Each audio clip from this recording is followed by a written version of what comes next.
3 children fell. Britain snatched Nile, France took the West, Germany grabbed land like it passed a test. No language in common, just rule and divide.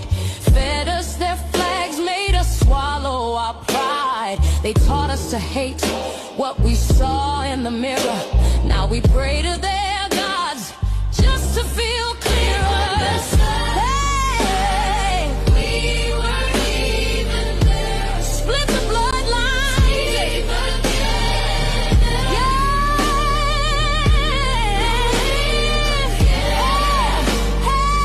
Names not our own. Waters like chains. Still today, we carry the pain. Who gave them the right? Responsibility. Who let them rewrite? Not our bodies cold. Who drew the line? Through our soul. Colonial goals. What they stole, we'll reclaim whole. We are the story they tried to control. But memory's a drum and truth don't sleep. Our roots run deep where their cuts ran steep. Now we rise with fire in our name, burning their maps, reclaiming our flame. Burning their maps, reclaiming our flame. You carved us up. We rise again. One Africa.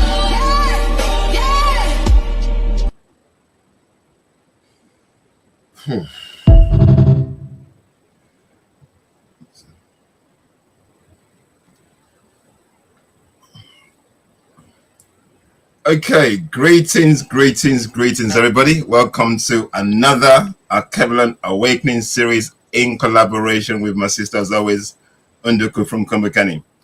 My name is Oladile Dosumu. I'm the founder of the Emerging Alkebulan. And for those who are familiar with what we do, we are here to decolonize our minds and awaken our consciousness and to say to ourselves, enough of the Muzungu Oyinbo solutions. We Africans are more than capable of doing for ourselves without looking to the Muzungu, who have perpetually done everything to keep us down. So it's down for Afrocentrism solution for Africans. Welcome, everybody. Unduku.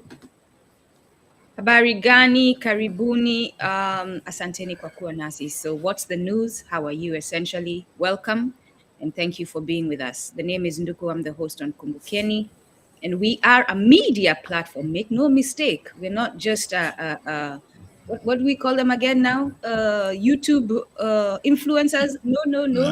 We are a media platform. We bring you information. We bring you news. We bring you knowledge. So we are a media platform that is grounded in our Afrocentric, in Afrocentrism, which means we center Africa, we center Africans, and we look at the world from an African perspective. To say no to the practice that we have known for more than 300 years, where the white man was telling the world about us, while we kept quiet as if we were children, right? That paternalistic practice where Africans, we stayed behind and the white man told everything about us, even if they didn't know us. No, now we are saying, no, this is not right. And we are telling the story ourselves. So I'm looking forward to it. Absolutely.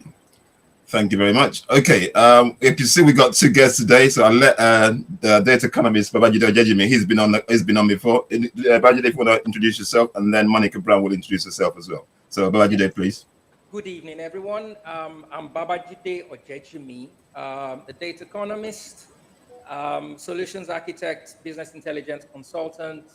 I love working with macroeconomic data in particular.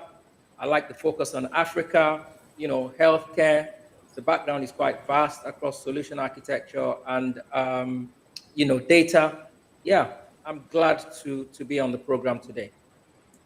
Thank you very much. Okay, and then our sister Monica, what happened to you?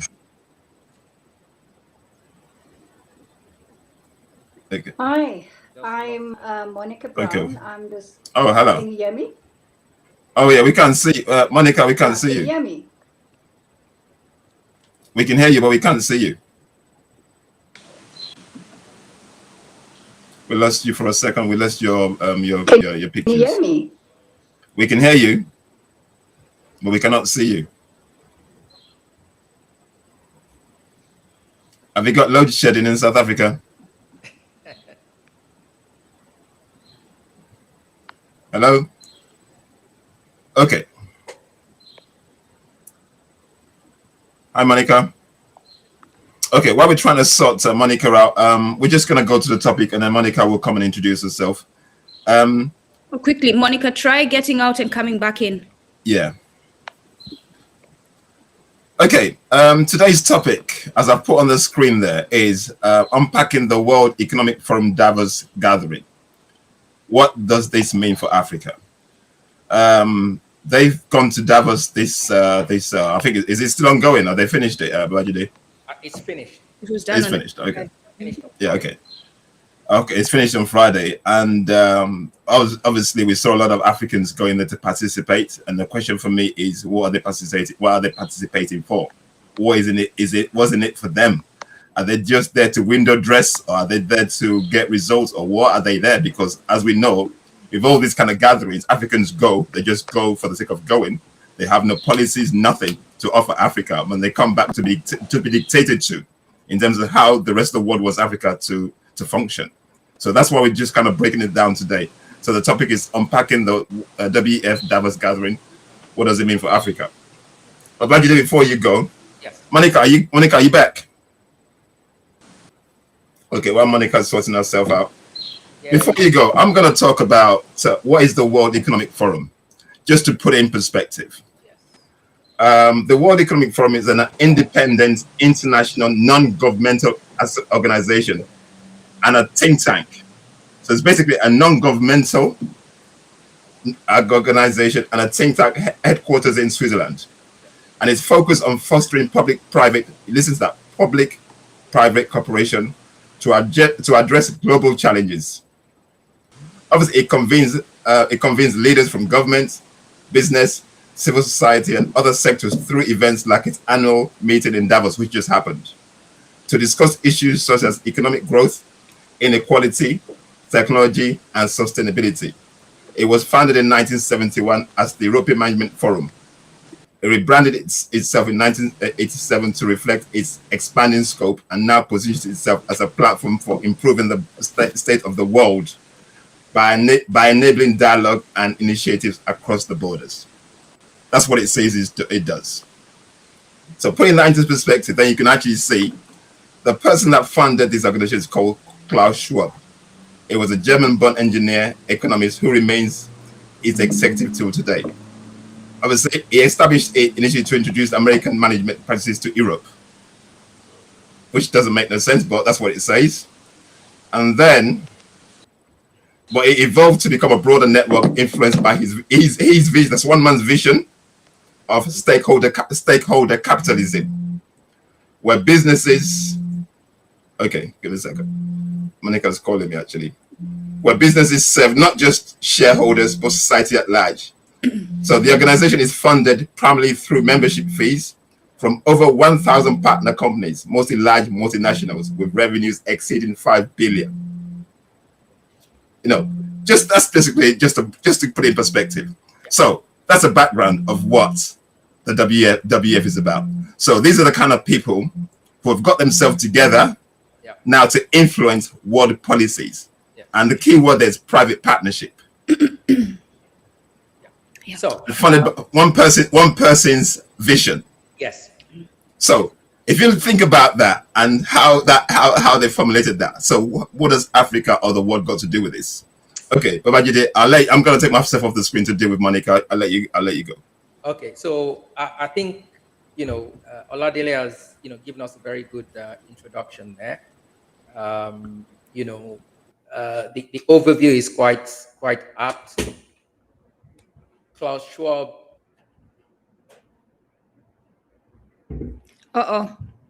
Babajide, we can't hear you. The only founder. Can you hear me now? Right, we hear you now. Right. Oladele, I'm about to take you off for a minute. Yeah. Yes. So he's been the one founder since tell me one second. Yeah, he's been the one founder since 1971, and he's been the driving force behind that organization since 1971. Now, the question that I, as an African, would probably ask is, and I think in the sort of promo that I sent out, I asked the question. I mean, are African countries going there, just like Turkey's voting for Christmas? Yeah, because if you look at the agenda since 1971, and that 1971 founding was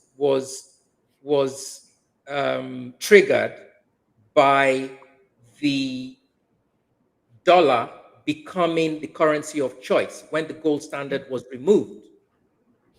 Okay, so it now became a situation where the rest of the world was thinking, okay, how do we drive this economy forward with this new standard? That was one of the drivers.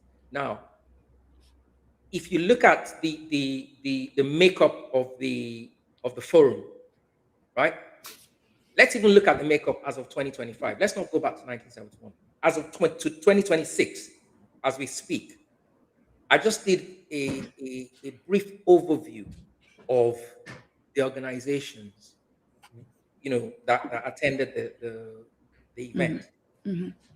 Over 97%. I mean, I'm just trying, because I had to do a very quick, brief, investigation on the actual event. Yeah, I don't want to be too specific, but I'd say over 97% of the companies that attended that forum were from the global north. 97%. So what does that mean? That means Africa does not have any representation as far as I'm concerned. Whether Oando was there from Nigeria, or Dangote was there from Nigeria, or what's his name?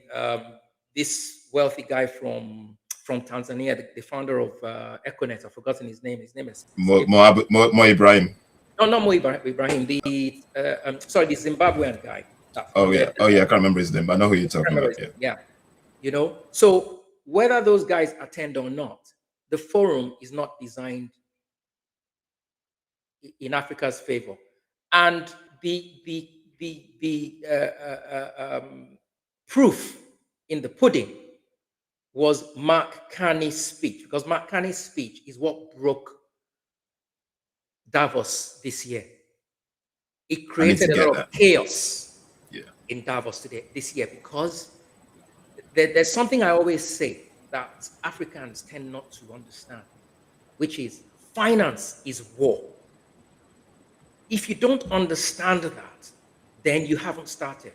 Finance is war. And Mark Carney, with that speech, just laid the cards on the table. Okay? Donald Trump has gone off on a particular trajectory. The world is not having it. Mark Carney understands the game. He's the former Bank of England governor. He knows what's coming. And he decides, you know what, I'm going to make this speech whether they like it or not. And that was the speech that everybody else now had to focus on till the end of the forum. And it showed Africa up, because Africa has no say whatsoever. No say. I watched the African Forum interview where we had, who did we have there? We had Rachel Glenister, Professor Raj Kumar, Wamkele Kabatse-Mene, the Secretary General of AFTA, Johan Drew Strydrom, CEO of Old Mutual in South Africa, and the President of Sierra Leone. I listened to that. And in the end, there was one reporter and another gentleman that asked the question of, where is Africa's place in all this? Right? The gentleman, the one thing that he touched upon was the colonial mindset. I mean, I was quite surprised that he brought that up. We need to change the mindset, because the African mindset, if I take it back to some of my investigations of Africa since 1946, we were set up to be primary producing countries. Do you know what that is? We just produce for the colonial masters. That's what we were. You can use another word. We can use another word. It's called the extractive economy. I'm deliberately using these terms so that people can go back and look at it, because that's what the IMF and the World Bank primarily used in their documentation. Primary producing countries. So we produce the goods, send it out to our colonizers, and they then sell it off, get the returns, put it in the Reserve Bank, Bank of England back in the days, or whether it's France or wherever. That's how we were set up. But guess what? The surprising thing is, in 2026, our economists, our leaders, so African economists, African leaders, are still parroting the same agenda for their own country. So they keep on talking about foreign direct investment. They keep on talking about foreign exchange. They keep on nobody is thinking about, okay, Nigeria has 234 million citizens, right? If you divide, so I did a quick analysis, a few weeks ago. Nigeria has 6 geopolitical zones, right? If you divide that 234 million citizens by those 6 geopolitical zones, we have 6 United Kingdoms. 6 United Kingdoms. So what are you going out there to look for foreign exchange for when you haven't dealt with your own local economies? So where we need to start from, rather than going off to Davos on a party that is not going to favor you, is to look inwards and say, okay, how do we create assets across these 6 geopolitical regions? When we look at Nigeria, or when we look at Africa at large, we say, okay, across all these 54 countries, how do we create value across, and I'm talking internally now, not externally. Internally, because at the end of the day, if you go out to the World Bank or to the US or to private investors and say, oh, we want to raise $200 million or $300 million, you're still killing your economy, because your exchange rate is bad. By the time that money comes into the economy, you'll be indebted to your creditor forever. And that's what's dragging countries like Nigeria back. So I can yield the floor for now, so that maybe Monica can add to. But I'm not sure she heard your intro though. Yeah, Monica, can you hear me?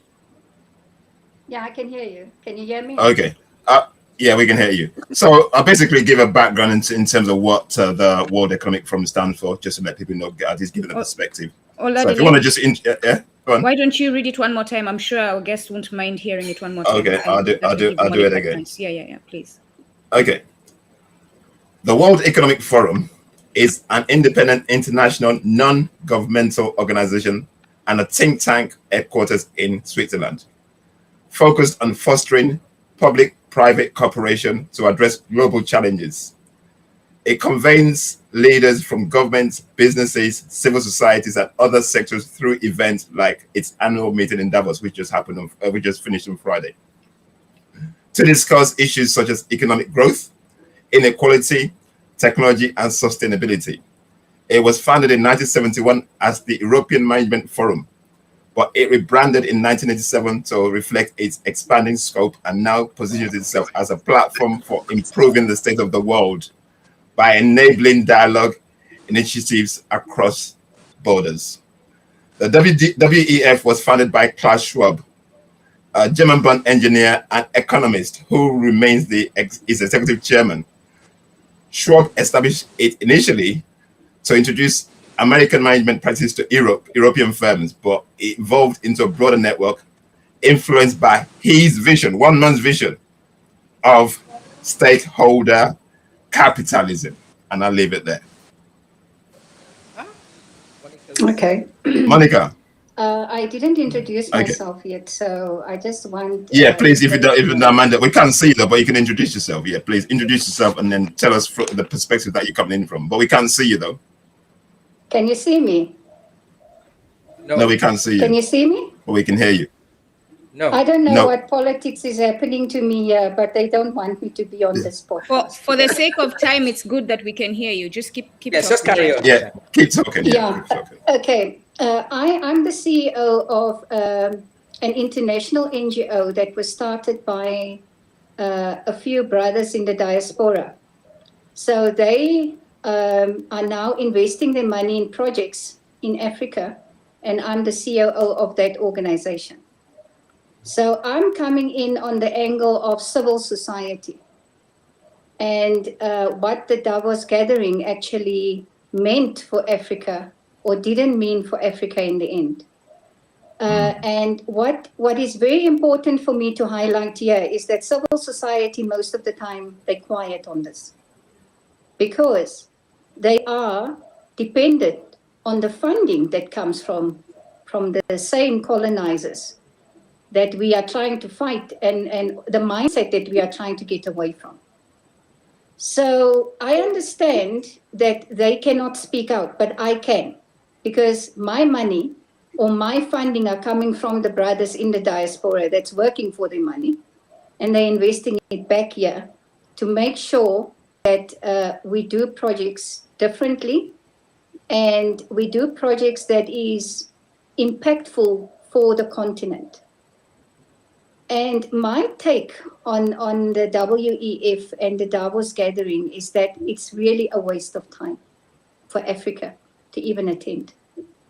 We need to start finding solutions for our African problems on our own continent. Because we cannot expect somebody else to come and run our home, because they will come with their own rules and their own regulations. So that is my take. And as a Pan-Africanist and as a social impact catalyst, I stand for everything that is African driven, African made, and everything that is African solution driven, because I cannot understand why we still rely on the USA and Europe. We can see what they're doing. You know, for them to have even allowed Donald Trump to have a stage and to have an audience and to come and launch something that we know is not real, that was not right. He was supposed to be not even allowed at that gathering with what he is doing to people in the world. If you look at all the sanctions, not sanctions, all the countries in Africa that he has got all these visa restrictions and stuff on, he should not be there. But they still allowed him, and that is a clear message that he is still in charge. And we should not even, as the African collective, we should have left when we saw him there. That is my take on it. Maybe it's harsh, but that is just my take on it. It's not harsh, Monica. It's basically a reality, and basically we say as it is here. So that's basically why we're here. Yeah. So yeah. So okay, Ojejinmi want to come back. If I may just add to what Monica has just said. I mean, she's very, very spot on.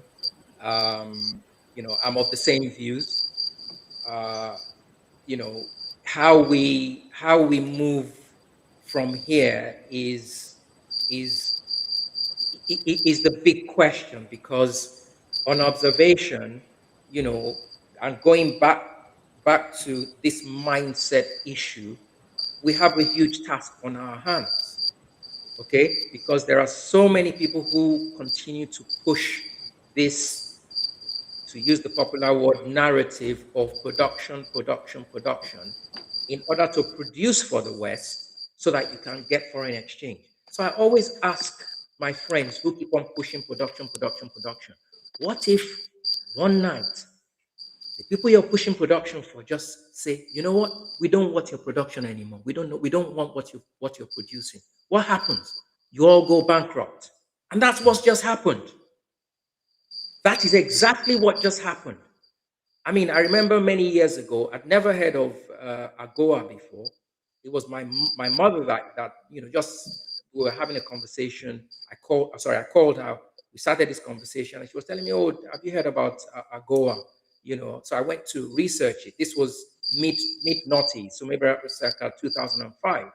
So I went to look at it, and I said, okay, so Nigerians and Africans can produce stuff for the US market, and you can sell into the US market at a discount. Okay, so what if they don't want your products? What happens? I mean, when our forefathers, the likes of Obafemi Awolowo and Nnamdi Azikiwe and Amadu Bello, when they were running Nigeria as regions, yeah, everybody produced for the regions, right? And they sold the surpluses, yeah, into the global economy. But now we're trying to produce for the global economy before you've even started thinking about your local economy. That doesn't make sense. It doesn't make sense, you know. And when I sit down and look at the people at the helm of the affairs of Africa, it becomes very, very exhausting, because you know, no matter what you say, no matter how much you try and push these ideas forward, nobody wants to listen, because it is what Western economics tells them that they're ready to listen to. It is what Adam Smith's economics, like I always like to say, tells them is what they want to do, without realizing that Adam Smith's economics is not designed for Africa.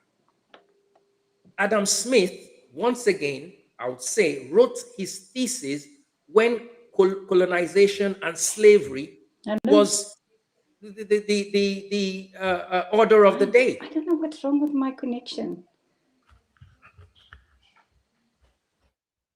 I think Monica's Go on, Babajide. Yeah, you know, so I think we need to Africans need to have or take an inward look at themselves first before they now start to look at their economies and how they can start to create those sectors and areas within the economy that can bring people in. So, you know, I think our presidents need to understand that they need to create wealth locally first. Okay? Once you create that wealth, then that will propagate into the global space. We can't rely on the global space before thinking about the local space. No, it's not going to work. And the evidence is there. There's, you know, on the Data Economist YouTube portal, I've curated World Economic Forum, a playlist of previous World Economic Forum meetings. There was one that happened in 2014. Dangote was there, President Goodluck Jonathan was there, and John Mahatma of Ghana was there. I think that was during his first term. Now, fast forward to 2026. All the things they discussed in 2014 have not even happened in 2026. None of it has happened. I.e., we haven't made, now Africa has not made any progress between 2014, so Davos 2014, and 2026. That is data. Anybody can come and tell me whatever they want to tell me. I don't care. That's the data I go by. I look at the before and I look at the present. What has happened in between? Absolutely nothing. If you draw the trajectory of Nigeria, I mean, people say it all the time. I'm not in favor of I don't play party politics. But President Jonathan, right, had the best economy. He's in the last 12 years, he's had the best economy so far. And Tinubu has the worst. So if you draw the trend line from 2014 to now, it's a downward trend line. But in the, you're saying that it was saying that Jonathan's economy was the best and Tinubu's the worst. Yes. But in saying that, it doesn't mean it was good anyway, because majority of people still suffered in these economies. Yes. So that basically is we're basically comparing two sides of a bad coin. Of a bad coin, yes. Okay, yes. Carry on. So, all I'm trying to say is that since 1971, because we're talking about the World Economic Forum, since 1971, aside from so between 1971 and 1999, obviously we had military rule in Nigeria, right? If you want to look at Nigeria as an economy, right? Now, in that time, Nigeria's economy, I would say between 1971 and 1985, Nigeria's economy, held sway when you compared it with the global economy. But since 1986, the Nigerian economy has come under attack. Why? Because they realized, the global economies realized upon Nigeria's independence that Nigeria was going to become the Pax Africana or Pax Nigeriana. So and what's that? Pax Nigeriana is like saying, Nigeria was going to become the greatest economy of the Black world, not of Africa, of the Black world. And if Nigeria can wake up to that level, there's going to be a risk to the powers that be. So the plan was then to say, no, we're not. I mean, obviously, these things are not put into the public space, but a very renowned professor, somebody I respect, a lot, in 2005, delivered a lecture, which I've written about in the last few weeks. Professor Bolaji Akinyemi, did a lecture in 2005 about Nigeria's role, in the Black world. Okay? And obviously, over the years, we've lost that. And because Nigeria has lost that, Africa lost direction. And you can see it. Even, I mean, I'm not saying the AES countries, so Burkina Faso, Niger, Mali, are lesser countries than Nigeria. But look at what has happened in the last few years with AES and ECOWAS. They've told ECOWAS where to go. That shouldn't be happening. Nigeria has lost respect. So the bottom line here is, like Monica has said, the World Economic Forum is not for us.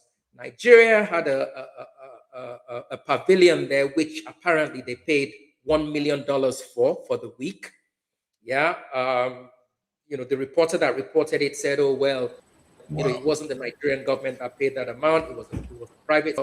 All the same, if you count the number of countries that came, then that means there were 64 countries there. I think there were about 64 countries that are in attendance or more. I think there were more than that. So if you multiply that by the number of countries that attended, that's a lot of money, And if 54 African countries would have attended, that's $54 million for 1 week.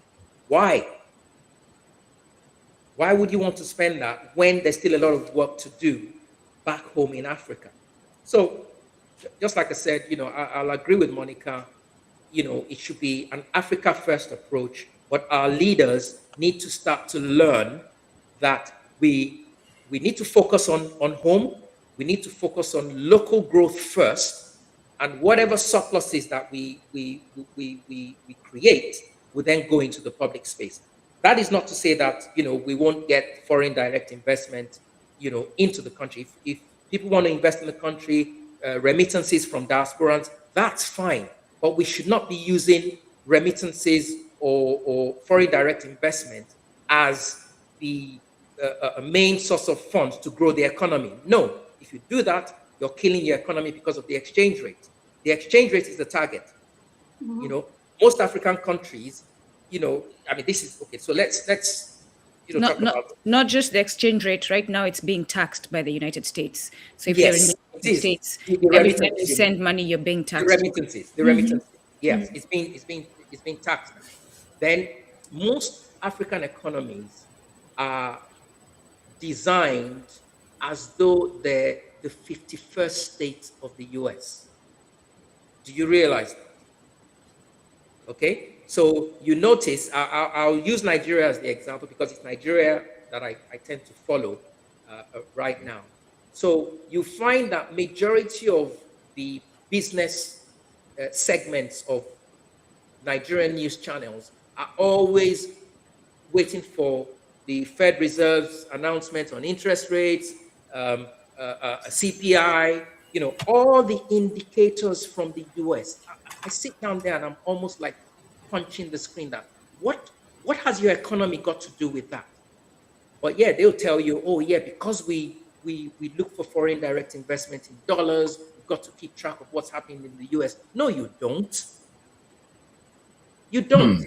Because if you look at the Nigerian economy, 3% formal sector, 97% informal. Within that 3%, you have the foreign direct investors and people who invest in the stock market. Everybody else don't care about the dollar, or they shouldn't care about the dollar, other than the fact that when the dollar rate changes, it impacts on their purchases, which indirectly then impacts on inflation.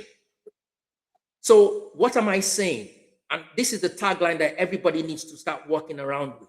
Nigeria is not an interest rate economy. We're not a 51st state of the US. We're an exchange rate economy because it is the exchange rate that drives the inflation, not the interest rates. I mean, there's a statistic that says only, I can't even remember that statistic now, that says there's a particular number of people that don't even have up to 500,000 naira in their bank accounts. But explain to people what 500,000, because it sounds like a big number. So 500,000 naira compared to the dollar. So 500,000 naira, not dollars now, 500,000 naira. Let's see how much that is in today's exchange rate. So you get an idea. Divided by 2,000. 150. Look at 25 Babajide pounds. doing It's the math. 25 pounds. 25, so which is probably less than $20. No. No, it's more than that. It's $333. Okay. Oh, so it's 500,000. Yes, 500,000 naira. Okay. Yeah. That's 250 pounds. The number, I'll try. So most people don't have about $350 in their account. Most bank accounts in Nigeria don't have more than 500,000 naira. So $333 in their account. Majority. So what does that tell you? What impact is the interest rate that is at 15% or so in Nigeria? What's that going to do to the average Nigerian? Absolutely nothing. Or you change the exchange rates tomorrow, if the exchange rate goes from 1,500 to 2,000 naira, you see the impact in the market straight away. So Nigeria is an interest rate economy. And for those of you an exchange rate economy. Yeah, for those of you, because Babajide is speaking in data language, right? But for those of you who want that simplified, so for example, and Babajide, you can take over if I'm losing track. So if that rate goes from 500,000 to being 300 to 500,000 being 3 million, Nigerians are doing good. It's just a rough number. I see what you're saying. The more the naira, the more the amount of dollar that a naira represents, the better it is for the Nigerian. So okay, let me put it this way. So the exchange rate of the naira at the moment is $1 to about 1,478 naira. So let's just round that up to 1,500, right? For simplicity. Now, in my analysis, I know a lot of people maybe watching this would think, oh, what's he talking about? What does he know? I don't care what anybody says. I go with my data, okay? The Nigerian exchange rate shouldn't be anywhere close to 1,500. Okay, if I had my way, it should be close to, let's say, $100. Sorry, 100 naira. Exactly. So $1 at least. I'm saying worst case scenario or best case scenario, not worst. Best case scenario for me should be $1 to 100 naira. And guess what my best case scenario is? Yes, it's 1 to 1. Nope. It's 1 to negative. 1 to negative. Like the dollar means shit to Africans. That's where my analysis is. But quickly, so that we don't get lost in the numbers and in Nigeria, right? Since the conversation is Davos, so that we don't focus too much on Nigeria. Yes. Going back to Davos, the 5 and sorry, you can come back later to Nigeria, right? And those numbers because they're important and they're connected. Remember, I'm using Nigeria as the baseline because what's happening in Nigeria is very representative of what's happening in Africa. Yep. Yeah. Also, let's focus on Africa then. Yeah. So I'm just using Nigeria as the baseline because that's the country I follow. Thank you for saying that, so that anyone who thinks we're just talking about Nigeria, it's connected. Nigeria is just an example that's being used because Babajide has collected more data on it. So in the Davos 2026, there were 5 key pillars that they were focused on. Yes. They did not call any African and say, yo, what do you think we should, do you have any suggestions as to what pillars we should form? No, this man, Klaus Schwab, and whoever else he gives the pleasure of sitting with him to decided that these were the key pillars that they were going to discuss at Davos 2026. So cooperating in a more contested world, number 1. First of all, when you think from a white man's perspective, cooperating in a more contested world, who's contesting for the world? And what world are they contesting for? Is the question you as an African need to ask yourself. Number 2, unlocking new sources of growth. Oh, wait, their sources of growth have been Africa. What are they talking about unlocking new sources of growth? Better investing in people was number 3. Huh? Do they really care about us? So what does that mean, investing in people? What are they going to be doing? Number 4, deploying innovation at scale and responsibility. Responsibly. Interesting. Number 5, building prosperity within planetary boundaries. So I, who is encountering that term for the first time, planetary boundaries, went to Sheikh Google and said, what is planetary boundaries? And Sheikh Google came back and told me planetary boundaries define a scientific, safe operating space for humanity, identifying 9 critical Earth system processes, including climate change, biodiversity loss, and nutrient cycles that must be maintained to prevent catastrophic environmental instability. That means they're concerned about our food production, they're concerned about how the ecosystem is operating. That's what they're claiming, and they're concerned about our climate. But evidence has shown us that they're not concerned about that at all. My theory, just as all of yours is that Klaus Schwab is a clown. The name is evident and it shows us Klaus Schwab is a clown who decided to create a circus to derail us from what's actually happening in the world. So that every year, we Africans are talking about, oh, we're going to do something special. We're going to spend so much money and go to Davos. Oh, we're in Switzerland. We're sitting with a white man. They're telling us this is what we're going to do. Instead of sitting and focusing on what we need to do as Africans, this is always a distraction every year. Davos is. And so this man strategically knows that we're going to be distracted talking about Davos and the bullshit that they bring up there. It doesn't really help us because 1971, it was formed. Yes. And there's been no progress in Africa. None. Of all the agendas they've had, you can go look at their agendas and look at them and see, oh, has this happened? No, none. So we are the dummies who keep showing up at Davos. It's not even, you know how they say, first time fool me, second time, third time I'm the one. No, it's been since 1971, every year we go to Davos. To listen to the lies and the bullshit, and then become zombies, as Fela asked us, throughout the year, and then return to Davos for some more lies and bullshit. So my focus, because I know you were talking about the leaders, is not necessarily the leaders. My focus is what today can we teach Africans so that we Africans can take ourselves from this circus. So we can take ourselves from the audience of this circus. Okay, so let me tell you why as an individual or as individual Africans, our hands are somewhat tied, which is why I mentioned the leaders. And I'll tell you why our hands are tied. You see, our leaders at the moment don't understand what global finance is.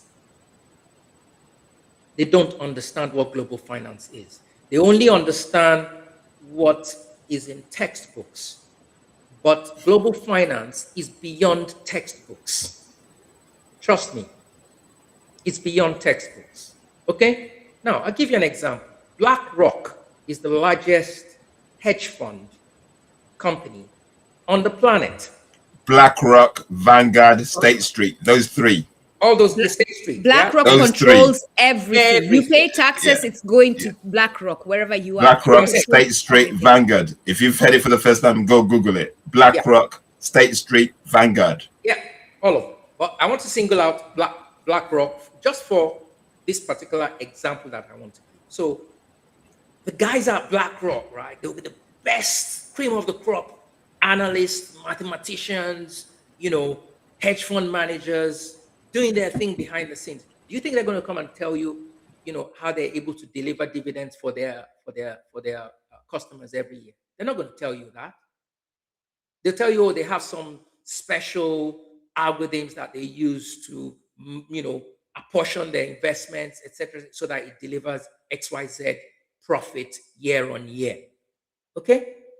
But in what I've seen we Africans do, we still think we're playing on a level playing field. So you go out there, you make announcements, we're going to do this, we're going to do that, telling everybody what you're going to do. And the guys behind the scenes will just do their magic behind the scenes. And everything you try to do is not going to work. Because finance is war. It's not something you discuss in public. You go away with your economics team, you do your, like they say in Nigeria, you do your workings behind the scenes and you deploy.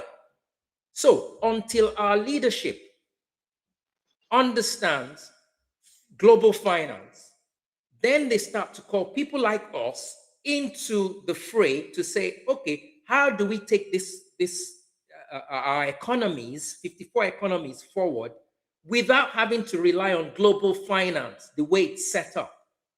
Only then would we begin to move forward. And I think that is the one thing global finance is afraid of. It's almost like, when somebody is pulling a wool over your eyes and is hoping you don't find out what he's doing. It's like, that's exactly where we are right now. Because the moment African leaders find out, really, is this how Western economies have gotten to this point? Is this how European economies have gotten to this point? Okay, yeah, we're going to do the same as well. Then, Europe and the rest of the world is going to be like, wow, what do we do from here on?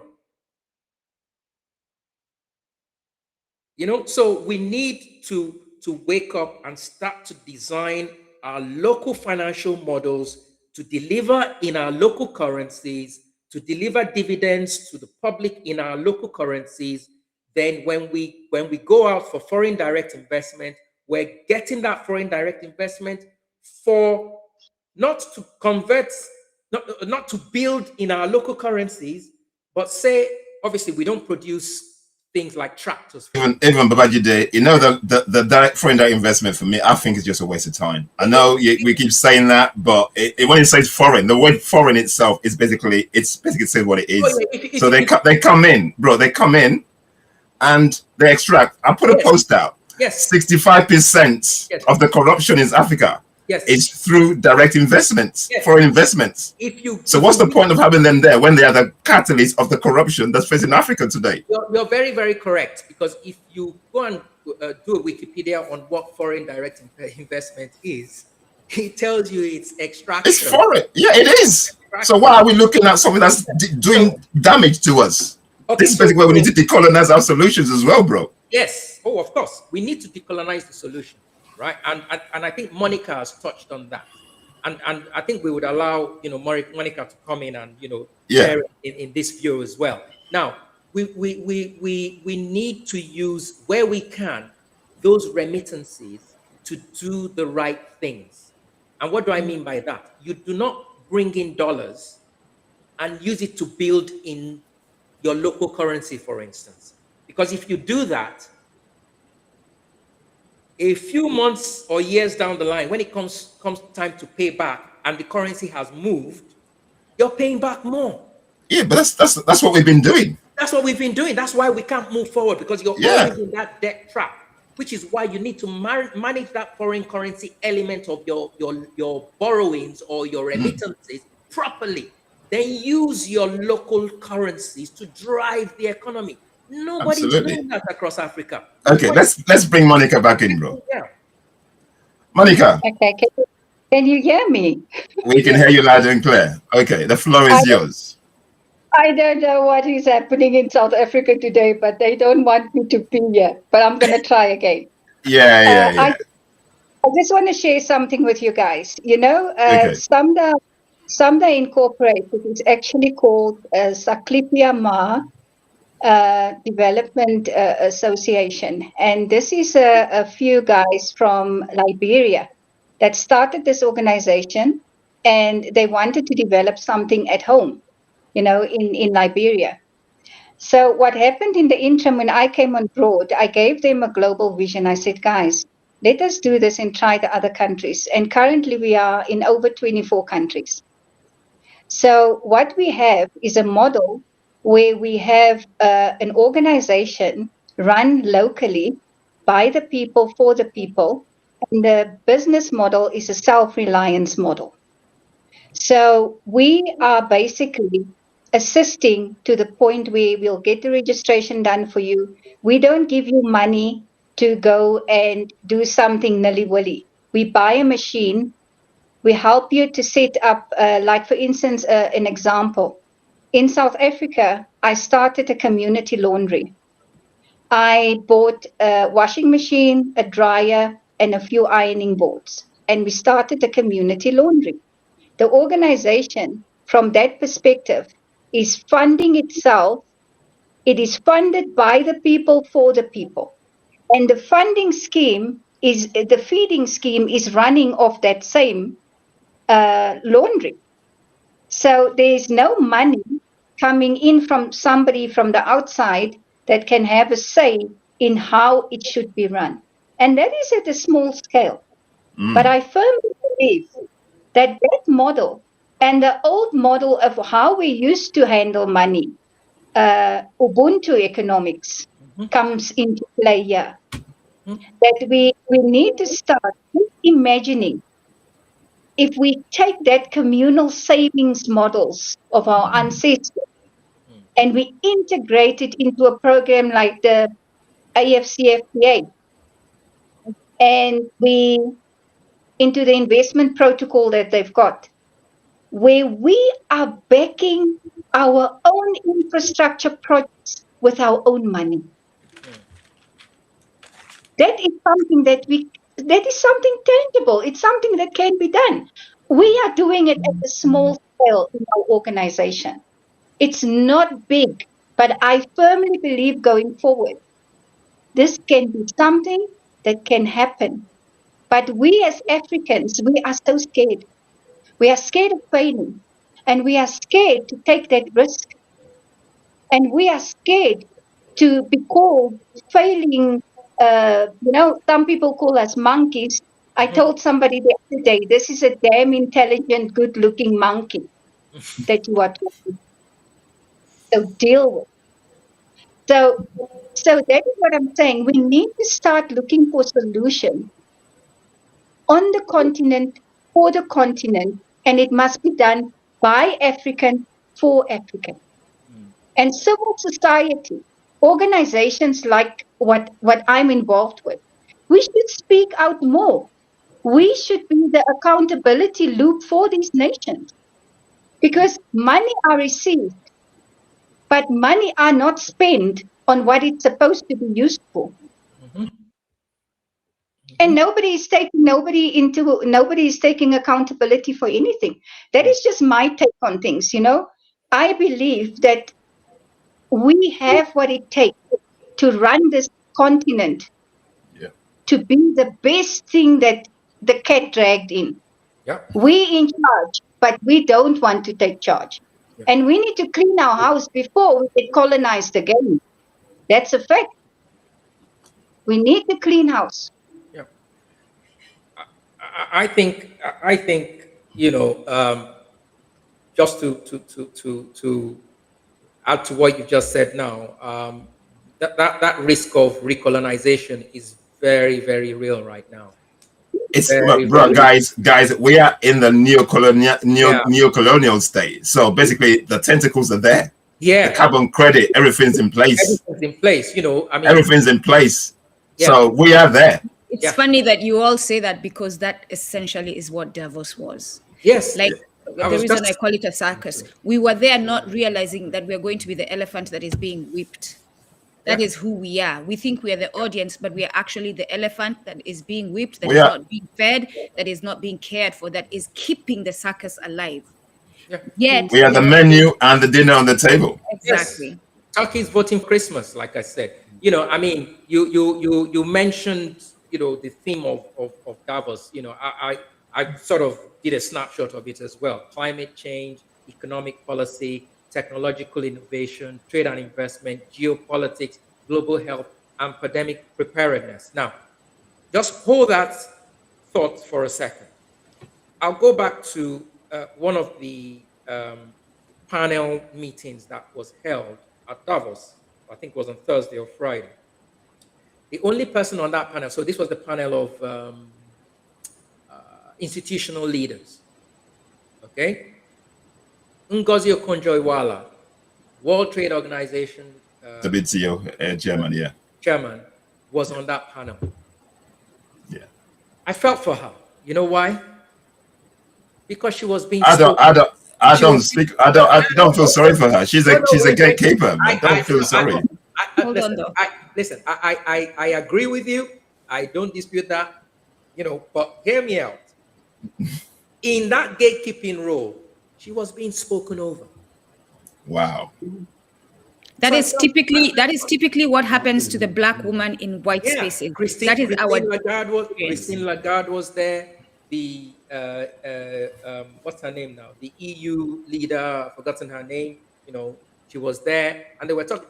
I mean, she did make her point, but the points that she's putting forward, right, are so difficult, or the points she was putting forward are going to be so difficult to implement, you know, with the current status quo, especially, you know, as I said earlier, with the way that the African leadership is arranged, or the current makeup of the African leadership, the thinking, the mindset, and all. It's not going to work. The WTO is set up for the global north. It's not set up for everybody else. And she doesn't seem to realize that. Yes, she's putting these points forward. And this is basically why I don't feel sorry for these gatekeepers, because they're gatekeeping institutions that's not going to work for Africa, but they go into it with their eyes open, and being stupid. They want to be leaders of these institutions. It's like people who graduate from, you know, young folks who graduate from universities and they want to work for Goldman Sachs. They aspire to get, well, instead of creating our own. Where are our companies? Like I said, in Davos, let's bring Monica in. Yeah. In Davos, we didn't have any representation. Over 97% of the companies, big companies that mattered, were all from the global north, the Googles and co, Amazon and co. Monica, where do we go from here? Because we talk a lot, and our people don't seem to get it. And it's frustrating when you sit on these kind of panels and you listen to what we're saying. And for some reason, we Africans, it doesn't get through our thick skulls that we need to change. We need to change trajectory. We need to change basically the focus. Where do we go from here? Because we are so miseducated that we don't even know that we're miseducated. You know, I have this way of living. I've made now a point that I'm also now going to change my wardrobe only to African attire. Absolutely. I'm the leader of the pack, and I told all my country leaders, I said, guys, from now onwards, this is what I am going to do for 2026. I also am on a very organic way of living at the moment. So that is a start, because I am not going to be made sick by the food that they are producing for us. So that is a start. Also, in terms of the self-reliance model that we have in the organization, that is a start. Community laundries, community bakeries, community whatever. And the type of events that we are doing is we have business pitches that we give to students to come and pitch their business ideas. We have, I was in Brazzaville over the Christmas time, and we had a talent competition. I think some of you must have seen the videos online where these ladies that won the competition, they were so grateful. I'm now helping them to get their passports so that they can come and do studio time in South Africa. That is a start. We cannot wait for big things to happen, people. Yeah. We need to do the things that's small, that's tangible, that's visible, that's doable, and people can see it. Remember this one thing: the guy that runs the best church in Africa is the one that can do miracles. Do you remember that? The one that can do miracles are the one where everybody flock to. So now I am the miracle maker. I am making miracles in a small way. And that is how we are going to change mindset. We cannot wait for them. They're not going to change overnight. They have to see the miracle to follow the miracle. And it's all up to us as leaders to do the small miracles for them to see. You know, in South Africa, let me tell you something. In South Africa, there's some people that think that we are a country on our own. We're not on the African continent. They see themselves as elite, that they are South African, not knowing that we are linked to all the other countries around the continent. We call people from Zimbabwe foreign nationals. How is that possible? We're supposed to call them brothers and sisters. So what I'm saying is, for us to get them to the point where they can actually see what's happening, we need to do the work. We need to do the work. Yeah. We cannot expect them to change if we are not making the difference ourselves. And that is just how I operate myself. I'm like I say, I'm going to send you guys pictures of my attires. I might not have the look, but I am definitely changing my way. What do you mean you don't have that Don't look? say you're a queen, man. Don't say that. You Don't know we're ever not going say to allow that. you to do that to yourself. No, don't do that, please. No. I don't mean I don't have the look. I might not be able to do Yeah, of course.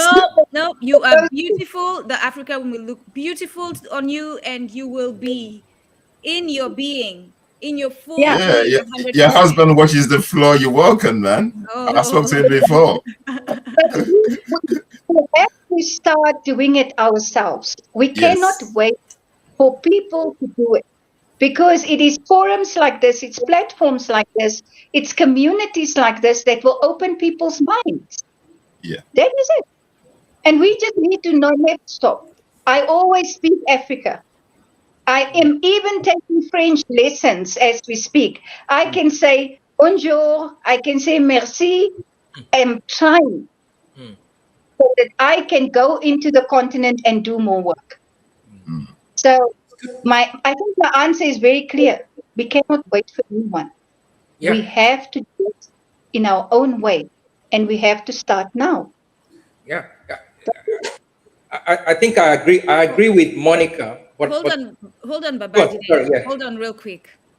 If you allow me, Oladile, I'm going to read something. So it will Go on. take at most 5 minutes, but I think this will take the conversation to a good place. Even Monica, you can come back again. Because sometimes it's not good to put the burden of what the solution is on an individual, right? So let's look at this, what I came up with, or what was given to me in a prompt, and then we discuss, right? Yeah. We discuss, if you don't mind.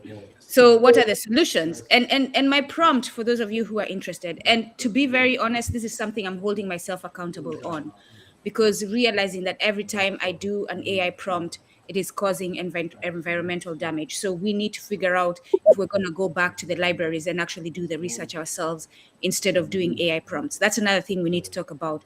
How do we stop destroying our environment and go back? Again, it's going to be the hard way of doing things, but it's better than destroying our environment. But while we are using this system that is destroying our environment, we better get the answers that are going to help us rebuild our environment. And this is what we're doing here.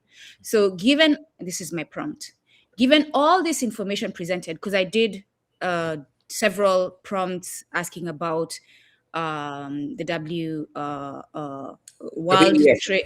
World Economic Forum, WEF, about Klaus himself, about Afrexim Bank, Afrexim Bank. And we'll talk about Afrexim Bank in a bit. Yes. And then, so I say, given all this information presented, how should Africa and Africans move forward in an African-centered way that promotes the well-being of Africa and Africans? So this is the result. This is the right question to ask. It cannot be answered with slogans, donor frameworks, or imported best practices, right? I need you all to sit with that, Africans. Yes. This is the right question to ask, and it cannot be answered with slogans, donor frameworks, or imported best practices.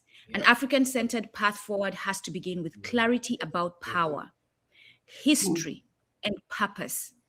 What follows is not idealism, it is strategic realism grounded in African values, memory, and material conditions. All right? So the first principle, reclaim the right to define development. Africa must stop outsourcing its future to external definitions of progress. Most harm begins here.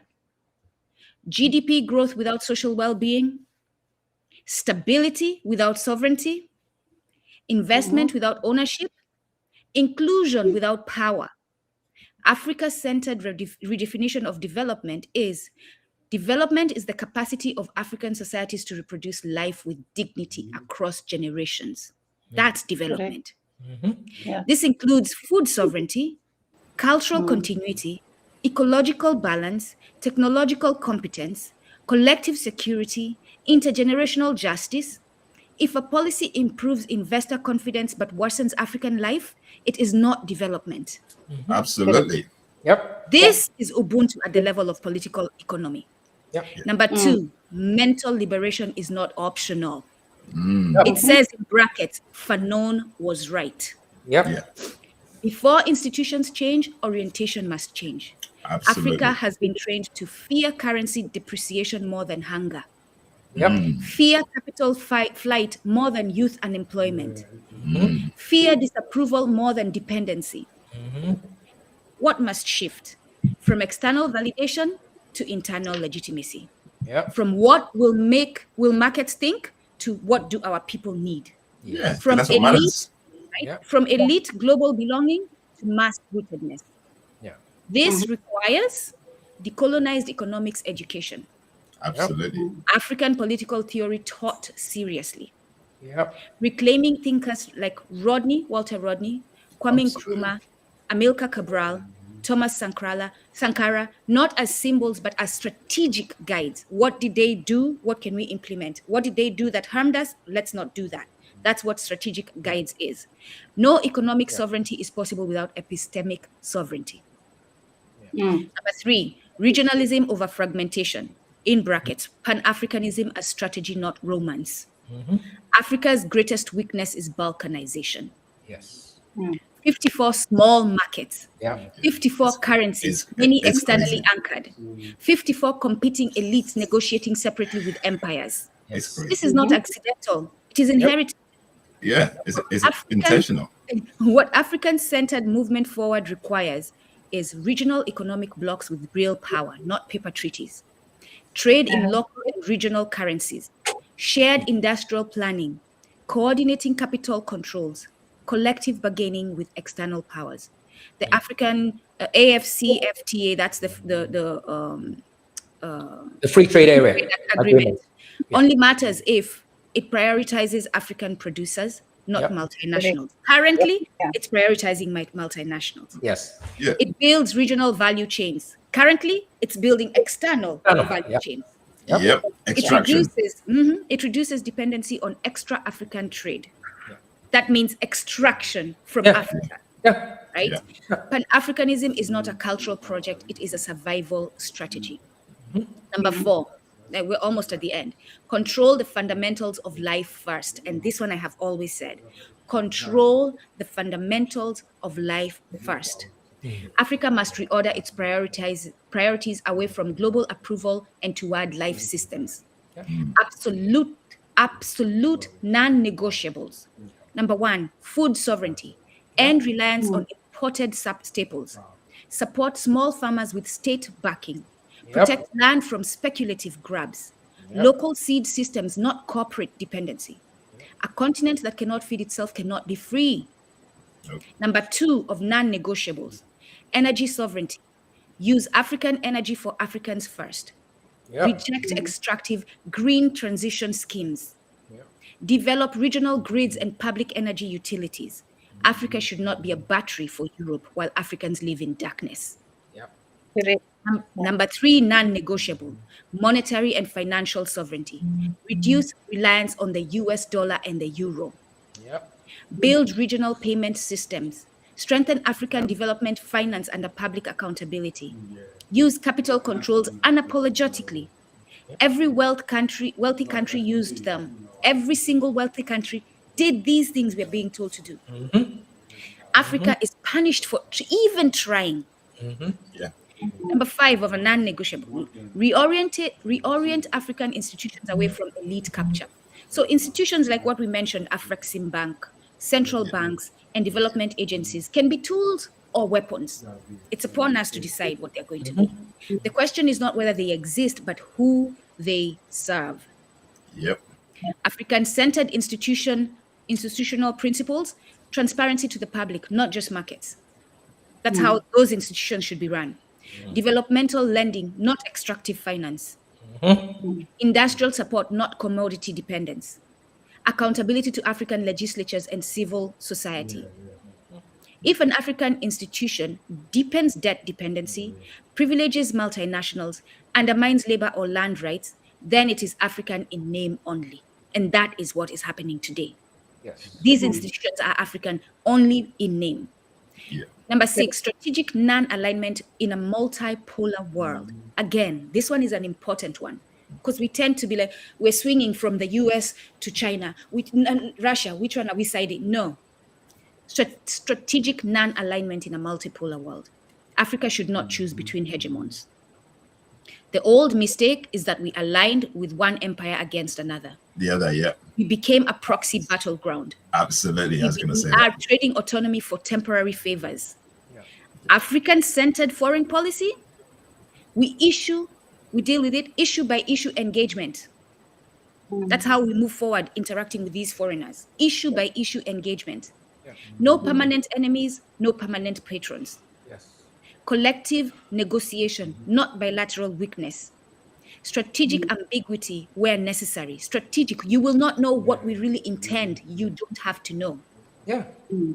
Africa must stop being the terrain on which others resolve their contradiction, which is what is happening today. Number 7, hold on, let me see whether I lied to you all. Yeah, 7 is the last one, and then a conclusion. Number 7, restore the moral center, Ubuntu as political economy. It has to be. Ubuntu is not charity. It is relational accountability. An African-centered future means economies organized around care, not extraction. Leadership as service, not accumulation. Wealth circulation, not hoarding. Hold on real quick. Can you tell them why we're to keep quiet? Yeah. Sorry. Yeah. An African-centered future means economies organized around care, not extraction. Leadership as service, not accumulation. Wealth circulation, not hoarding. Elders, youth, women, and future generations treated as stakeholders. This directly contradicts neoliberal capitalism, and that's the point. A hard truth, but a necessary one. The conclusion. This path will definitely provoke external pressure. It will. Trigger capital withdrawal. Yeah. Be It will. labeled irresponsible. Absolutely. Face internal elite resistance. Absolutely. Every liberation process does. Yeah. As Walter Rodney warned, the Yep. greatest threat to African development is the African elite aligned with external interests. So Absolutely. That's the biggest problem. moving forward requires political courage, not just good policy. Yep. In one sentence, Africa and Africans must move forward by recentering life, sovereignty, and collective well-being over global approval, elite comfort, and extractive growth. Building power together, not asking for permission. I conclude. Let's talk about it. Yes. Monica, let Monica go first. Yes. Let Monica go first. Monica, Yeah. you go first. I'm speechless. I really don't know what to say, because I think in what she had to say, I'm already doing some of it. I have taken it upon myself as a leader to lead, and others will follow. Because if you don't take responsibility also as an African to respect your other fellow African. I want to make an example for you guys. I traveled and I was stuck in Angola. I couldn't buy anything because I didn't have their money. I got to Kinshasa, to DRC, and then I had to go to Brazzaville. I had to change my money to buy whatever I needed to their currency. And I was just sitting there thinking, as a Pan-Africanist, I was thinking, why can we not have one currency? We are on the same continent. Why can we not have a form of a currency that we can buy whatever we want, wherever we go on the continent? And everybody is saying to me that I am just talking because I was complaining about all the different monies I have to exchange all the time. But it comes back to everything you had to say there, that collectively something needs to happen. Collectively, we need to become responsible. Collectively, we need to start looking at things and collectively do what we are doing here tonight. We need to open the conversation. We need to share. We need to share what we are doing, what we can do, what's possible solutions, because we are 4 people talking here, but there are billions of us out there that do not have even access to this platform where we are on to. So how do we get the message, the same message that we were given now? How do we get that to the masses? How? Because there are so many gatekeepers. Our own governments are gatekeepers. They are keeping the message away from the people. Because when the people awaken, there's going to be chaos. And that is my take on things. I hope I gave you. I know I talk a lot, but I gave you my side of the story. Monica, you're here to talk. You're here to talk, And I like your question, because here's a suggestion from me. How do we get this message to the masses is what you asked, right? Yeah. We shouldn't even think about the leaders, right? We should have them in our mind because they're doing certain things. Like Kenyans are being abducted, being disappeared. I have a brother, I brought on Brian Odhiambo a while back because he had been kidnapped. So now he's nowhere to be found. The Kenyans are having vigils, what are they called? Vigils for him because he cannot be traced. So, and that means the Kenyan authorities have taken your life and dumped you somewhere. That unfortunately is what is happening in Kenya. So, and he has a wife and a child, So this is the threat we face. But as this told us, we should expect this. This is why I get back and forth with people. And people say to me, we don't like your tone and all that. But it is because it is so frustrating to know and to see things clearly. And your brothers and sisters are languishing in nonsense and delusions. It is so frustrating, right? And apparently, me claiming this frustration, I am a narcissist. So you know what? What the fuck? Excuse me, what the hell? I will be a narcissist, but I will be a narcissist who reminds you that you moving from being exploited to being sovereign is going to be painful. It's going to be It's going to be painful. Yeah. Anyone who expects it to be a smooth ride, I don't know what reality you're facing. If you, I recommended earlier this week, Slavery by Another Name, for the African Americans, for our brothers and sisters from Africa who were enslaved in the United States. Getting to freedom was not easy. No. It meant breaking those black codes, being caught, being kidnapped, having to face these people, run away from dogs that are raised to tear you apart. Right. That's what they went through. But they knew they could not continue this enslavement thing. They knew that. They knew they had to find their daughters that had been taken by a certain family and they don't even know where to find them. And they gave them a certain name so that when they are free, finally, they can find them. They understood clearly that freedom was not going to be easy, but it must be taken. Yeah. Go on, my brother. So I think if I may just flow from what you've just said there, which was quite deep, and superimpose that onto Africa, it makes the matter even more complex. It makes it even more complex because our African leaders seem to be caught in this moment where they just don't know what. They have no direction. They don't know to do the right thing for their people. And when you look at it, when you analyze it, as someone who, like Monica, has many friends who are looking to do the right thing, you're just stuck. Because the leadership doesn't just have a clue. So you're asking yourself, how do you move forward? So I'll give you an example. So if we look at the Nigeria's, I use Nigeria as an example again, but like I said, it will mirror across all of Africa. Okay? The Nigerian budget, right? The recent budget that has been put up is about 54 trillion naira. Okay? I'm going to do the maths on that for you. Yeah? 54 trillion naira is equivalent to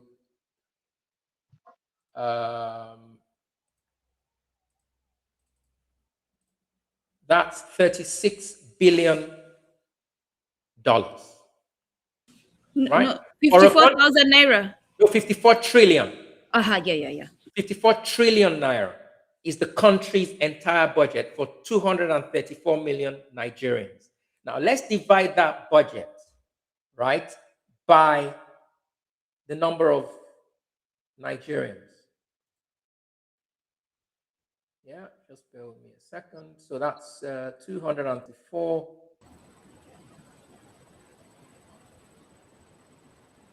That's $153 per person. So that means Is this your per budget, month? Per year. Damn, per year? Yes. $153 per citizen. What can you do with that? Nothing. You can't do anything with that. So as it currently stands, Nigeria is broke. So just looking at it from Nigeria has been broke. Nigerians have been broke for a long time. For a long time. But what I'm saying to you is that fast forward, okay, this same position we're in today is where I was last year when I was watching Davos. The ministers came on, everybody was excited, they had all their coats on, speaking in the snow, with talking about the backdrops, the whole works. Fast forward to exactly 1 year later. How far forward have we moved? Never. You've moved backwards, actually. Backwards, That's, again, the reason for the book Walter Rodney read, the underdevelopment. Yes, we've moved backwards. And this budget probably would have been maybe slightly better a year or 2 years ago by maybe another $100, maybe $253 or so. But now we're worse off. So what am I saying? What I'm saying is that this thing is so exhausting. It is so exhausting because I ideally shouldn't be doing this. Okay? We should have the professors, the intellectuals, Nigerian intellectuals doing all this. But unfortunately, the Nigerian intellectuals, and if they want, they can put me to task. Yeah, they're corrupted, bro. You can say it. You can say it. They haven't got a clue. They don't have a clue what to do. I can say categorically, and you can hear me and quote me. The Nigerian African intellectuals are so dumb as F. I'm sorry, because you basically are the biggest freaking problem facing our continent. You are using the F word today. Because it's frustrating, bro. It's actually frustrating when you actually listen and see blatantly what's going on, and you see these guys with their crap. Yes, I'm in a group. Sorry, Babajide. I'm in a group, and I'm posting stuff there. And somebody said I was divisive. Yeah, I'm divisive simply because I'm basically questioning the crap that you think you know. Yeah. And they're not gonna call the US for their divisiveness. They're not going to call Western media out for their divisiveness. But quickly to the black person, they will tell you you're divisive. So let me bust this bubble even further. Now, I've done a lot of work within the National Health Service in the UK.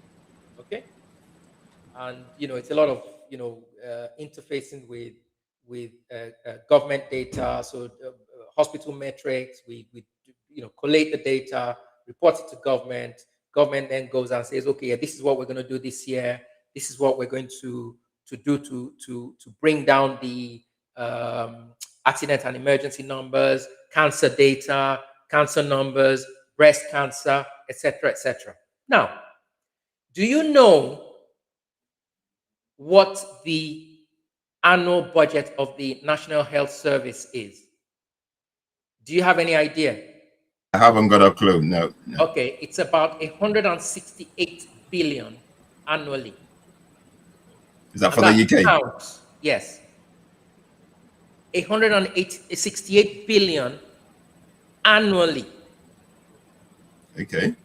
When the Nigerian government's budget is what? $36 billion. Wow. So a country of about 60, 70 million people, and a country of about 230 million people. Yes. So just from that perspective alone, you look at Africa, right? Africa has a GDP, yeah? That's total value of number of goods and services produced annually of about $3 trillion. Right? Now, the NHS, the National Health Service of the United Kingdom's annual budget is, a sizable fraction of what Africa makes annually. I mean, how does that make sense? What am I trying to get to? I'm trying to get to the point, that Monica was trying to say or that Monica raised earlier about we need to do this ourselves, etc., etc. Yes, we can do it ourselves, but we also need government involvement. But the problem with government involvement is that they don't have a clue what they're doing. Yeah. If you can present a budget that is $153 per person, per citizen, then where are you going to get the money from to create entrepreneurship or to create entrepreneurs? Wow. Look, like I said, the NHS, every large organization in all the gatekeeping organizations in the UK, they wait for the annual NHS budget. You know why? Because they know, we're going to get contracts with the NHS this year. I don't want to name names, but if you Google it, the big people like us don't get contracts with the NHS. It's the big companies. The big companies will then hire the contractors and the consultants. Right? Now, in Nigeria or even in Africa, nobody is doing that. So they create a budget. The budget in itself is padded, so it's a crazy budget. So there's no money to say, okay, this is how much we're going. Yes, they'll tell you, this is what out of that budget, this is what's allocated to healthcare. But they're all recurring. There's no capital expenditure. There's no saying, we're going to create new avenues for business or entrepreneurs to create more entrepreneurs in each of these sectors. They tell you, we don't want to overinflate, or because it's 54 trillion, or it was 54 trillion last year, or if we make it 200 trillion this year, or it will be, too large. Obviously, because you haven't been doing the right thing. Because if you're doing the right thing and you justify why your budget is this amount, then going forward, if you need to prepare the correct budget, it won't be a problem. But looking at that, and this is across the continent now. This is not just Africa. None of the governments, right, are creating business opportunities within their budgets. None of them. Wow. So if there's anybody thinking, the Nigerian budget is coming out, or the budget of Ghana is coming out, or whatever, I'm in the diaspora, let me go and see if I can get business in those countries. I'll tell you, my brother, my sister, don't bother. Because that budget is not going to reach you. It's not going to reach you because they have not taken into account the creation of new businesses that would fuel the economy. But even Babajide, and should support the kind of entrepreneurship that Monica Brown is talking about. But Babajide, even with saying that, even with the little there is, guess who they're going to give it to? They give it to the Muzungu. Yes, now it's going to the Muzungu. So it goes out because that's part of the deal. Yeah, it goes back out, then it goes to their cronies. This is not. I'm not saying what is not. They call it constituency projects. Yeah. In that budget, you have what they call constituency projects, right? Where each senator will say, okay, I'm going to build or repair the roads or repair the schools or whatever. That's all. There's nothing else. And until you have what I've just described within your budget, you cannot grow your economy. You can't. Okay. Quickly, Oladile, just in response to that. And I see someone asked, we have a couple of questions. You got some few questions. Yeah, we can go to that. The one by Mike V6046, you can pin that as well. That's a new one. So here's the honest truth. And we say this all the time. But here's the honest truth. For us to have the change that is required, we're going to have to destroy the current neocolonial governments. They have to be dismantled, crushed, taken away. There's no negotiating, there's no teaching them, there's no helping them. It is, for example, I'm running a business and I have a financial manager and this is what he's doing. What these neocolonial governments are doing is my financial manager. I would have fired him years ago, or her. Years ago. They would have no job. So why are we, the people of Africa, keeping these people in their jobs, right? In Burkina Faso, they said, we're done with this. This man that was there before Traore has been selling us out to the French. We're done with this. The people of Burkina. And guess what? They brought in the first coup. They brought in someone else. The people of Burkina said, no, we want Traore. The Burkina Faso people, Traore did not just take over by himself, said, no, not this one. The other one over there is who we want. That's how Traore came in. Wow. Because they understood they needed a new financial manager. And Traore is showing through action and reports every time he talks to his people, to the children, to the youth, he's giving reports of his job. This is what I have achieved, and they're seeing it. So then we like this financial manager. We're keeping him. This is where we need to move to our thinking to. And I think that's just that's exactly what I was alluding to there, because if you look at Burkina Faso, he's taking money out of the system and creating tomato factories, creating businesses, building houses. So across Africa, leaders should be saying, okay, you know what? In the property sector, we want 50 companies. Go and create, guys, go and create, real estate, not building companies, house building companies, and come and bid for the contract. And there's something, Nduka, I think you alluded to earlier. Now, this is one thing that, I think it's Monica, where we talked about, allowing businesses to fail, the stigma of failure. This is an issue we have in Africa. Okay? Now, until African leaders are ready to take on daring entrepreneurs and making sure that they are allowing them to fail, as in not fail and run away with money, fail with evidence of proper failure. So look at Elon Musk, for instance. Elon Musk is thriving. Please don't give that example, please, bro. No. I'm not giving it in a positive stance. I'm giving it in just to tell you. It's important, Oladile, for the people to know their enemies. Yes. Otherwise, he's going to seem like a good person. So what I'm saying here is that the U.S. government practically funded all his operations. Yep. Government money.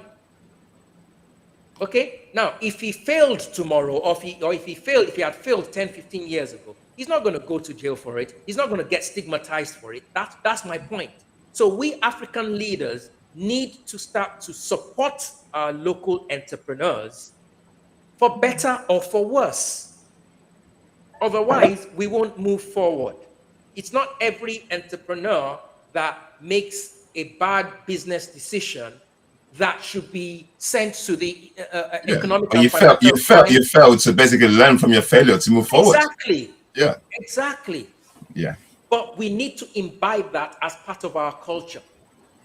You know, if we can get over that, then we can move forward. But like I said, the first things first is to rejig our budget and make funds available for local entrepreneurs, local entrepreneurship, all the local businesses that need to be reworked. You know, the local mechanics, the local steelmongers, the local brick makers for house building, all those people, pump money into them, get government officials to sit down with them, reorganize them.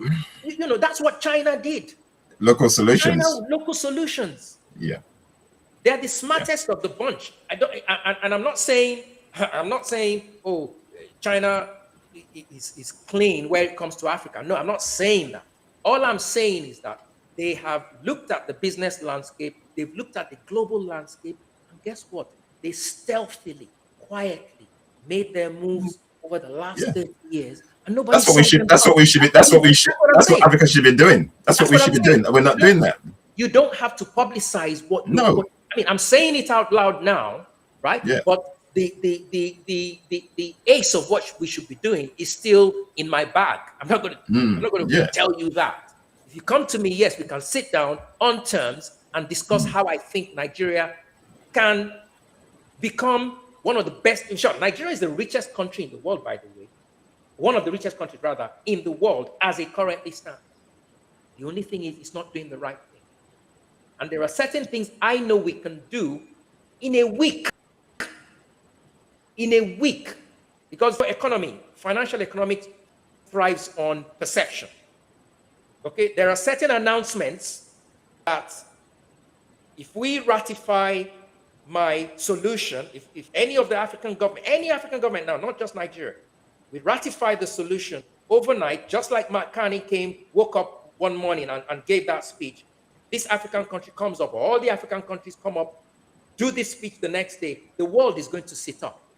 But we have to move from that way of doing business. We have to move from a point of doing business that is determined by perception, because perception always changes. We have to go back to a different way of doing business. I understand that. But what I'm saying, why I say perception here is the fact that you don't want to give your cards away, if you know what I mean. That's all I'm saying.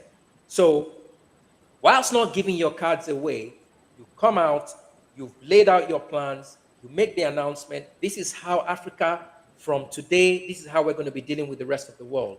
Everybody's going to sit up. All those deals that were signed by DRC with Trump will go into the bin. What a waste of time. You'll see what's going to happen, you know, as soon as that comes into play. Okay, thank you, Babajide. Africa needs a new direction. Okay, we're going to go to the questions now. Monica, I've got a question here for you. Somebody, let me just post it on the screen there. Could you ask Monica to explain the philosophy of being a social impact capitalist? Capitalist and Pan-African are often seen as non-compatible. They're absolutely non-compatible. Go on, Monica. Who is a social impact capitalist? I'm a social impact catalyst. Not capitalist, okay. There's no such thing as a social impact capitalist. None. There's none. Now, go on, Monica. You know, a social impact catalyst is somebody that is, we a starter. We start the fire. You know, if you know what a catalyst is, we will go into spaces and places and do something that nobody else has ever done. And what we do is we document what we do, and we duplicate it at a different place as well. And that is what I do.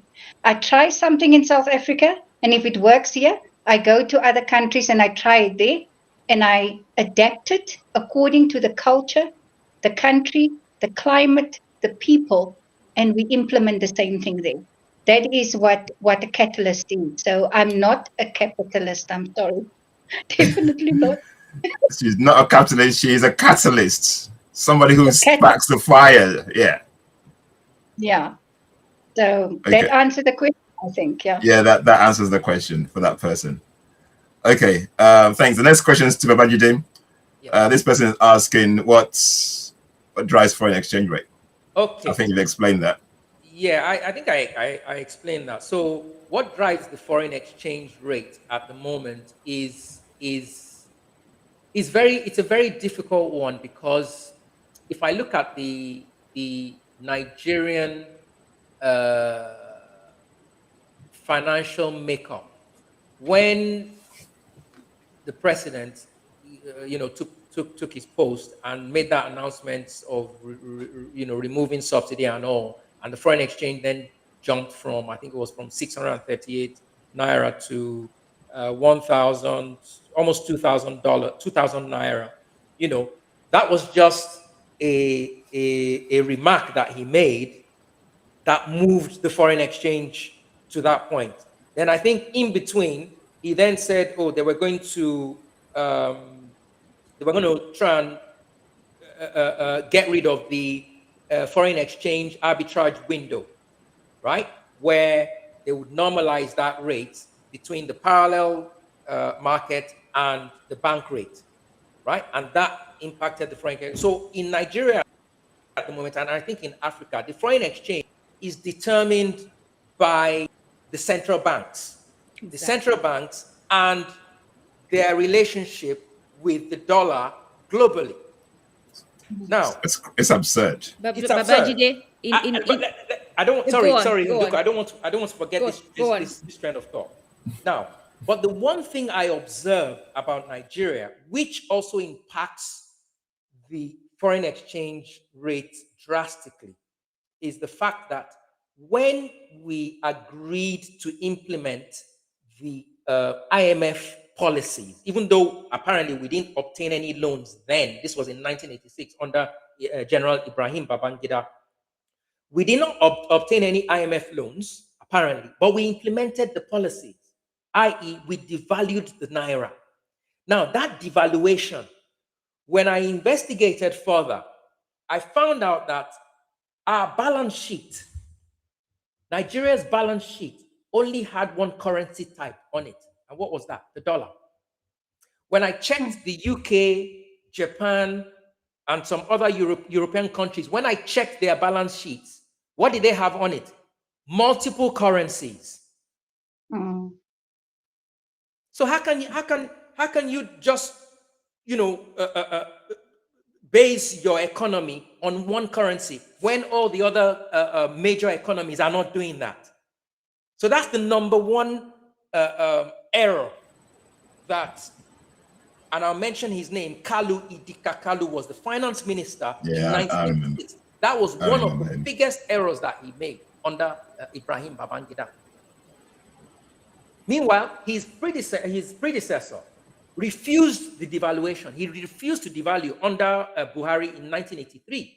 They came to him and said, oh, let's devalue the Naira. He says, no, we're not devaluing. When Babangida came in, he was removed. Idika Kalu was put in.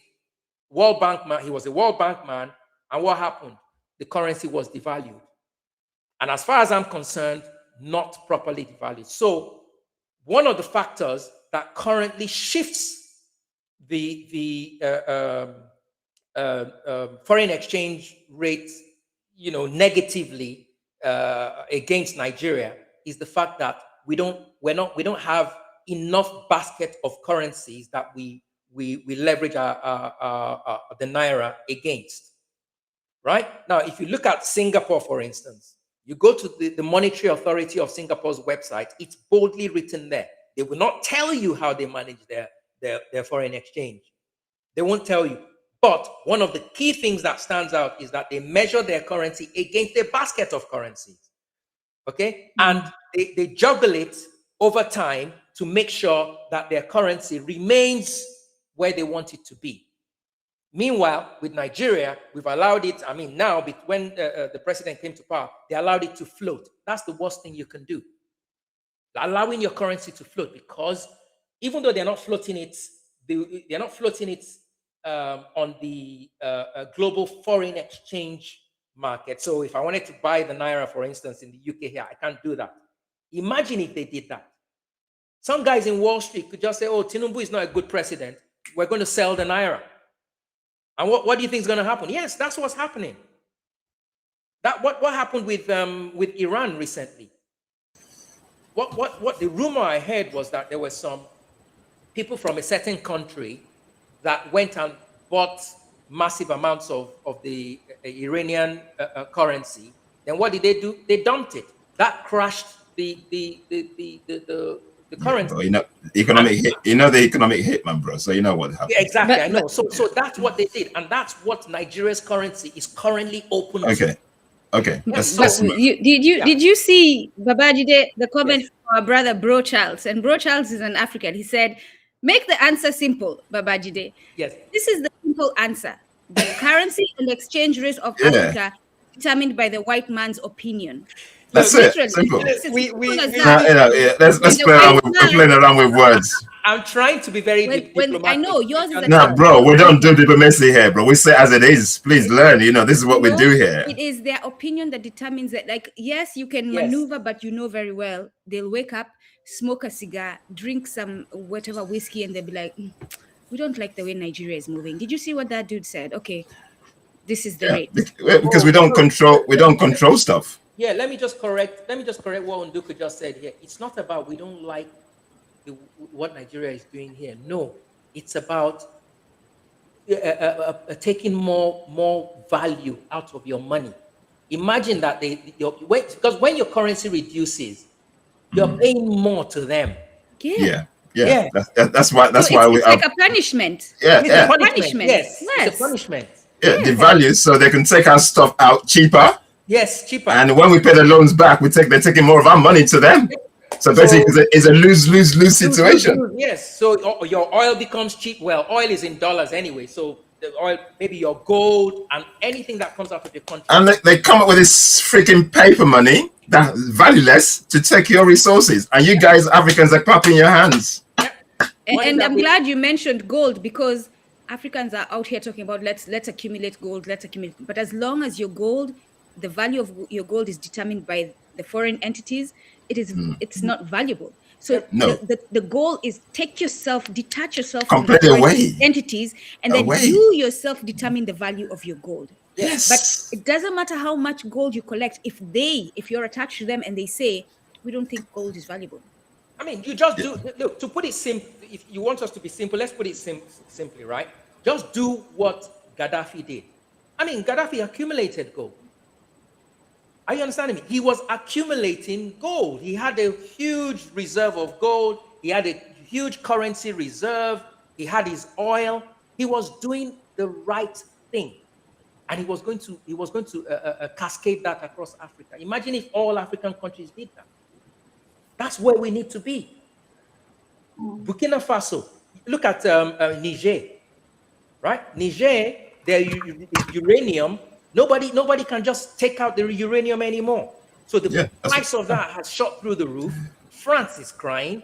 Most other countries that depend on it are crying. Good luck to them. They can cry. They can cry more. Yeah, that determine that exchange rate as well. So, bro, let's round this up because of time. Monica, to you, your final thoughts on this. Final thoughts from you, please. Final thoughts. I'm sitting here and my head's spinning. I've got so many questions that I would like to ask. But I think final thought from me would be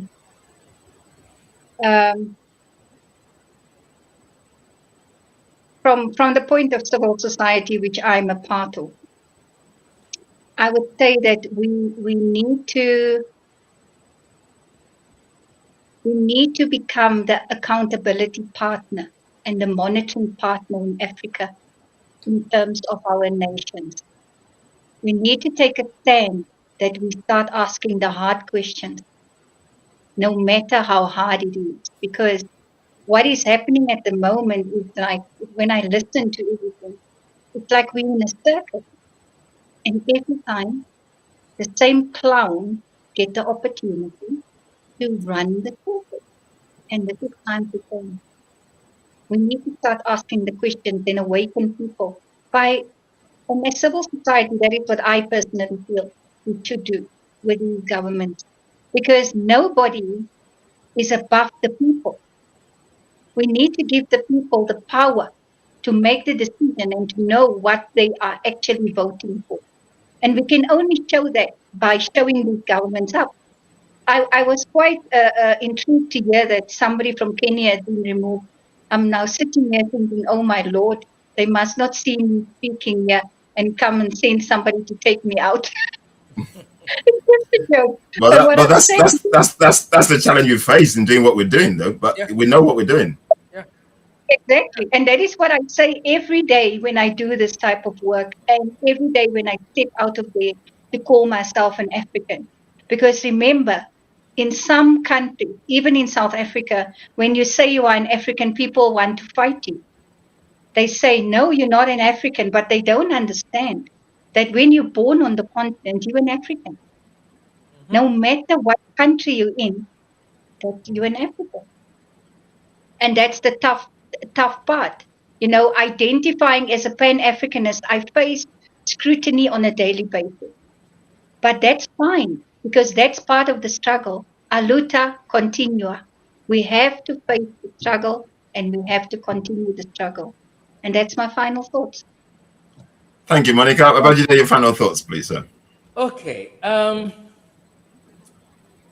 I'll just read something I wrote earlier. Then I have something to add on that foreign exchange bit, but I'll just read what I wrote earlier. So Africa does not lack panels, invitations, speeches. Africa lacks agenda control. Until African economies shift from being discussed at Davos to shaping what Davos discusses, attendance will remain symbolic. The real work of African economic transformation will not happen in the Alps. It will happen in industrial policy, regional value chains, capital retention, and institutional sovereignty. Davos may listen, but Africa must build on its own terms. I think that's my final thought. But at the same time, I think just to add to that foreign exchange element, a lot of African economists think that by building up your foreign reserves, you can manage your foreign exchange. No, you can't. Okay, so that's just one thing I want to dispel amongst some people who may be listening tonight. Yes, you know, because that's why they say, foreign direct investment or produce for export so that you can make more foreign exchange. It's a myth. It is a 1000% myth, because you can never generate enough foreign exchange.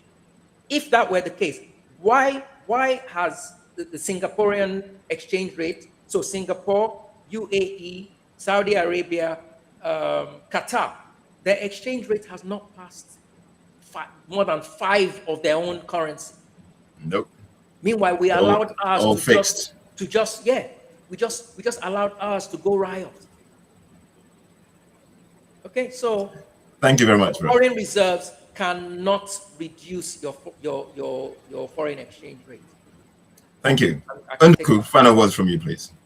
So for me, as I said before, change requires political courage and social courage, because the path will definitely provoke external pressure. It will definitely trigger capital withdrawal. It will definitely be labeled as irresponsible, and it will face internal elite resistance. So are we ready to do the work? Or do we want to just keep talking and keep doing small gestures like, oh, let's start this community here and we're going to do this, not realizing that that community could be blown into smithereens if we're not actually doing the work that must be done. This solution for Africa, yes, let's start those small communities. Myself or Ladile are going to be doing that, but let's not be fooled that that is the solution.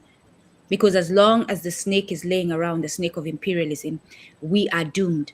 So the work right now is for us to unite, African people to unite, is for us to start strategically working together, and then for us to pull our big girl panties or pants and do the hard work, because it's going to take hard work. None of us should be expecting comfort. I don't know, like even taking a test, a regular test at school, for those of you who are in school or back to school, is tedious. It is not a pleasant experience, but you know you're taking it so that you can get a degree. So I don't know why anyone has ever been fooled that liberation will be an easy experience. So that's my conclusion. We're going to need political and social courage. Thank you. Okay, final thoughts from me. Africans, we've been down this path for a long, long time. With Africa, the oldest independent country is about 65, 67 years, something thereabouts. And we've been following the neo-colonial principles, policies, structures for a long time. And Africans are impoverished. Africa was never underdeveloped. Africa was underdeveloped by the Europeans to get us to where we are today. So, what am I saying in a nutshell? What's kept us down can never lift us up. But for some warped reason and in our miseducated mindsets, we Africans seem to just dig in to the miseducation that got us to where we are, thinking that it's going to get us out. You're educated to think like a Muzungu, to think like a coconut. That's why you have a colonial curriculum in your continent till date that has not been changed. So we Africans basically need to go back to basics. We need to look at what worked for us, and let's build something that's Afrocentric from the foundation upwards, that's going to uplift the majority of us and not just the individualistic, greed-driven people. Because Africa has to be work for everybody, not for a minority few. If you're thinking about yourself and you're not thinking about your collective, then you're enemy within. It's time for Africans to actually start looking at ourselves as brothers and sisters and never hurt ourselves for us to get to the top. Enough is enough, guys. We do these podcasts just to trigger your minds, to make you think we can do this. We can do this. But the only way we can do this, if we could decolonize our minds, do the work, and make things happen. Otherwise, we're going to be talking and talking. We're going to stay where we are, and nothing's going to change. And the Oyinbo, Muzungu, the Indians, the Iranians, whoever, they're not going to help. They're not there to help you. You have to help yourself. Everybody comes to us because of what they're going to get from you, not because they want to help you.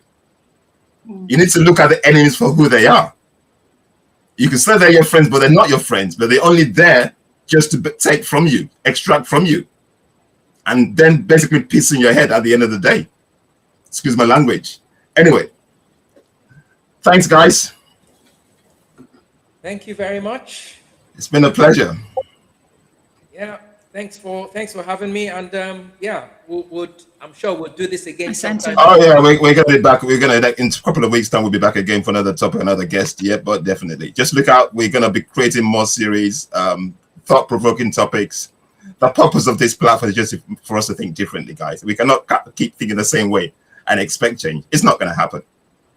It's uncomfortable, but it needs to be done. Yes. Otherwise, you're going to be where you are, and you're going to keep lamenting and praying over spilt milk.